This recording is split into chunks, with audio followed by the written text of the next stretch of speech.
Today, we're going to talk about respect in relationship. And I suspect respect might mean something to one person and different for another. So let's dive into this conversation today. Let me tell you where this video was birthed. I rewatched the movie The Materialist. And if you haven't seen it, I do recommend checking it out because it does give you an overview of the somewhat superficial way people are choosing mates today. And it's set the setting is a matchmaker in New York that's trying to connect and set people up, and all of what I believe the dysfunction that happens in the dating process. And again, this is merely my opinion, this is my projection, a little bit of my judgment, and I could be wrong.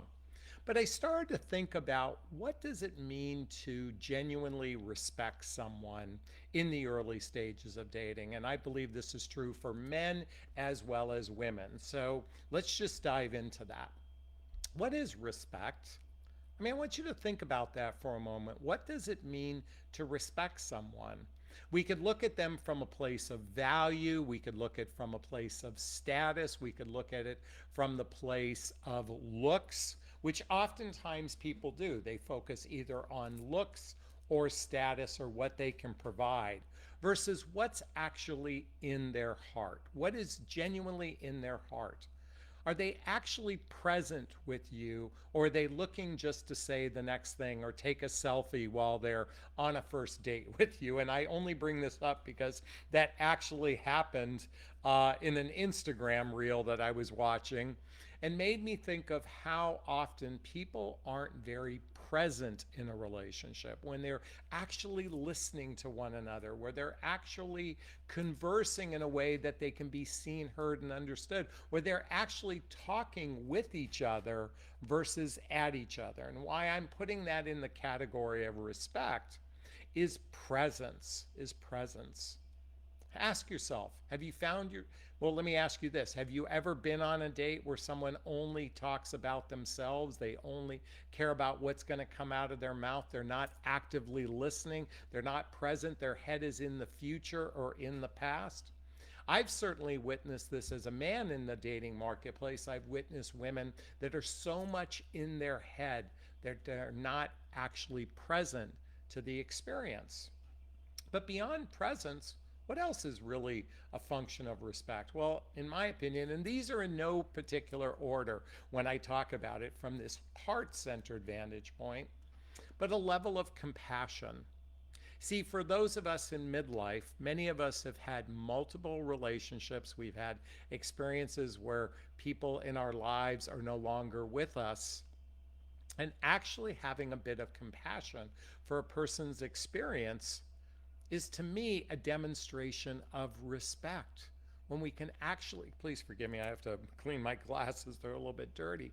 Please forgive me, but when we're not actively listening from a place of compassion, and when I add compassion, I want to add that level of empathy. Are you present? Are you compassionate? Are you empathetic? In this exchange that you have with another person, are you speaking from your heart? When we come from an empathetic point of view, or at least a compassionate point of view, we're not looking at what we're going to get out of this experience. We're going to look to what we're going to give in this experience. See, today's dating is so hyper focused on attraction, entertainment, romance, and physical connection. It's often based on what can I get from this other person instead of what can I give. I think when you're operating from a place of compassion, a place of empathy, a place of presence, it's also about what can I give in this experience instead of what I can get. Like the movie was all about what a person can get, not from a place of what can I give.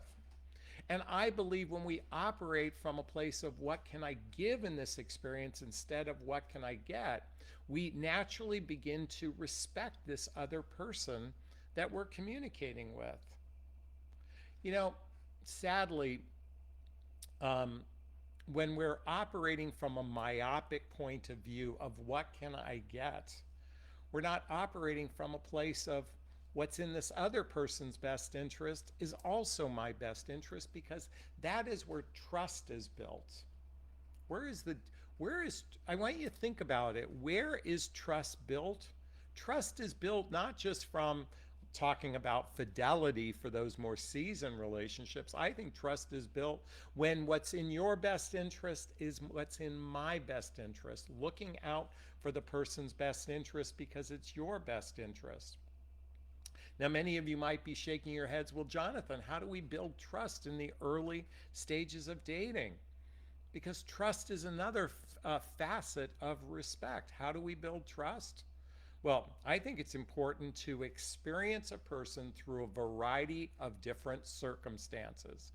Experience a person through a variety of different circumstances. For example, oh, by the way, Jonathan, why do you repeat yourself? I repeat myself only to demonstrate, to reinforce what I'm about to say. So how do we see a variety of different circumstances? Social activities, hobbies, mutual interests, spending time with family and friends, maybe even traveling together, partnership developing skills. In other words, being in a space where you're helping another person out in their life and vice versa. They're reciprocal, helping you out in your life. And certainly physical and emotional intimacy is rather important for building trust as well.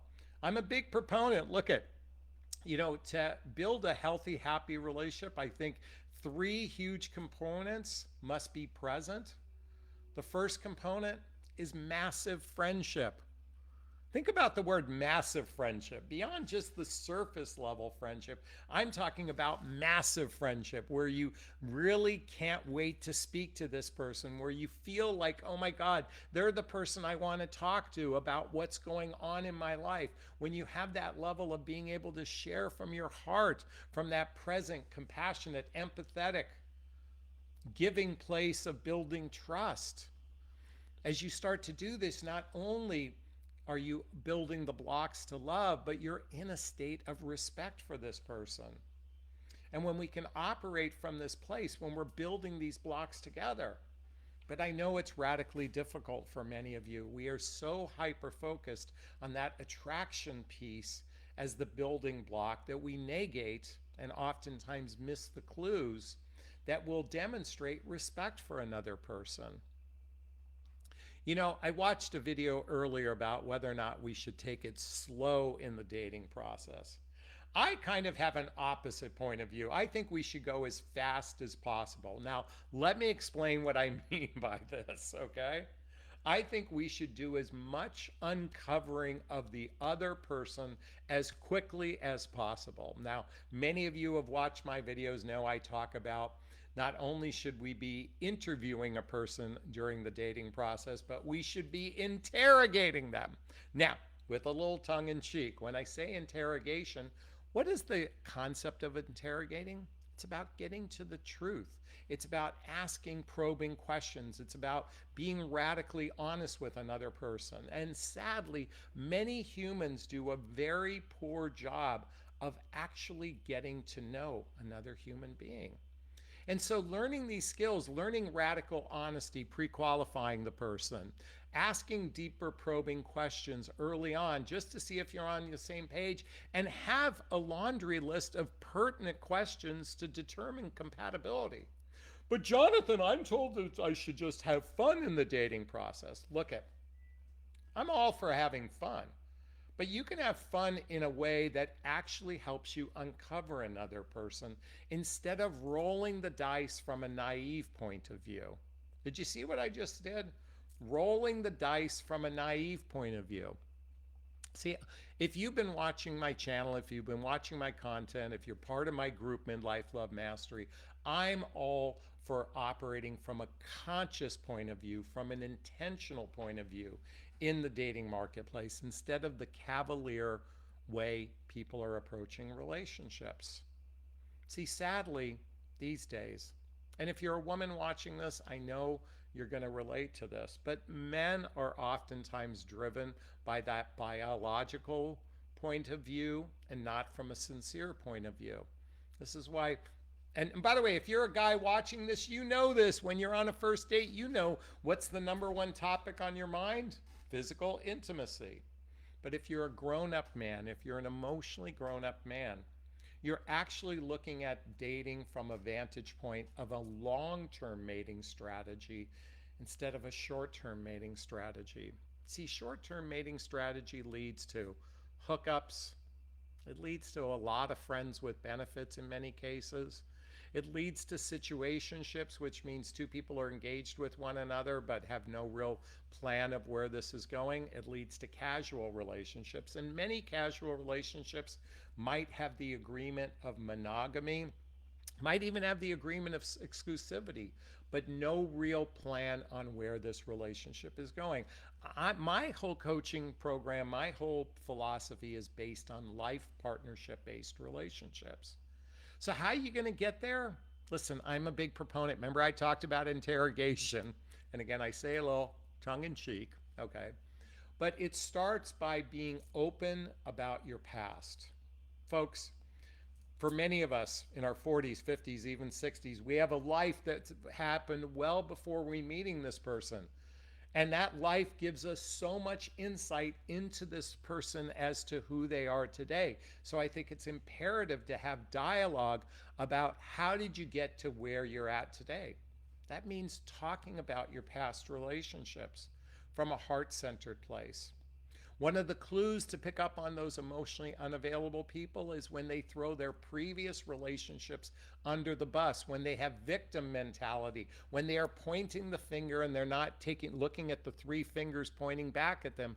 If they don't take ownership in their past relationships, this could be a huge sign this person may not be ready for a significant relationship, particularly those that continually bombard us with, I was with a narcissist, I was with a toxic person, I was with an alcoholic. And while that might be true, see, an emotionally grown-up person says, I was with a person that was misaligned with me, and we chose to move on from one another. Talking about the past will give you clues as to where this person is in the present. And the person in the present, if they're not genuinely making effort to talk about where they're at in their life today, and talking particularly about their desires in the moment, well, outside of the physical desires, this could also be a clue that a person isn't ready. But most importantly, once you begin dating someone, you should talk about how you envision a long-term relationship. What does it look like for you? In fact, everyone, write this down. Ask the question, what does a relationship look like for you? What does commitment look like for you? I invite you all to ask those questions. I want you to visualize it from the vantage point is, how do you want Monday, Tuesday, Wednesday, Thursday, Friday, Saturday, and Sunday? January, February, March, April, May, June, July, August, September, October, November, December. How do you want a relationship to look like for you? From the activities that you do together, to the hobbies that you share with one another, to integrating family and friends. If you haven't contemplated this beyond the fantasy realm, and sadly, and I work with women, they all think of relationships at the 40,000 foot level, and men just look at it at a base level of, if I'm attracted, we will figure this out. And let me just tell you this, fantasy-based relationships temporarily might work for a short period of time, but grounded relationships are ones where it's entered into from an intentional point of view. And as I said before, there's presence. In other words, you're present. You're not thinking about the past. You're not thinking about the future. You're compassionate for another person's experience. And likewise, everything I'm sharing has to be a two-lane street. There's empathy involved, genuine empathy involved. You're with someone who's genuinely operates from a place of what can I give versus what can I get. And lastly, you build the deep roots of trust through those social activities, hobbies, mutual interests, spending time with family and friends. This is just a brief overview of what I believe are the building blocks to not only a juicy, delicious, healthy, happy relationship, but I'm giving you insight into the way I view respect outside of the attraction, the status, and your capacity to generate resources, to look beyond the surface level of success or attraction and really focused on the heart-centered level of what it means to be in a significant relationship. Is this sinking in with you? Is this resonating with you? If it is, I'd love to hear what you have to say. Post a comment below. I do my best to read these all in the first 24 hours. As always, if you find value in my videos, please hit that like button. Please share this video. Please subscribe to my channel. Hit that notification bell so you can be notified of new videos. Hey, and if you want to connect with me directly, schedule a discovery call with me to see if working with a coach is right for you. Do me a favor, join my group called Midlife Love Mastery, where you can have direct access to me on a regular basis. Get my dating vows, follow me on social media. All of that is in the show notes listed below. All right, I'm going to sign off this video as I always do. First off, giving myself a big, gigantic Jonathan Barrick of self-love. I'm going to reach into the camera and give you a hug of love if that's okay. I'm going to ask you to turn to someone, a pet, a teddy bear, a pillow, and give it or them a hug of love, because hugs are a great source of love. And let's face it, these days, we could all use more love in our lives. I want to thank you. Bye-bye now. Bye-bye. Bye.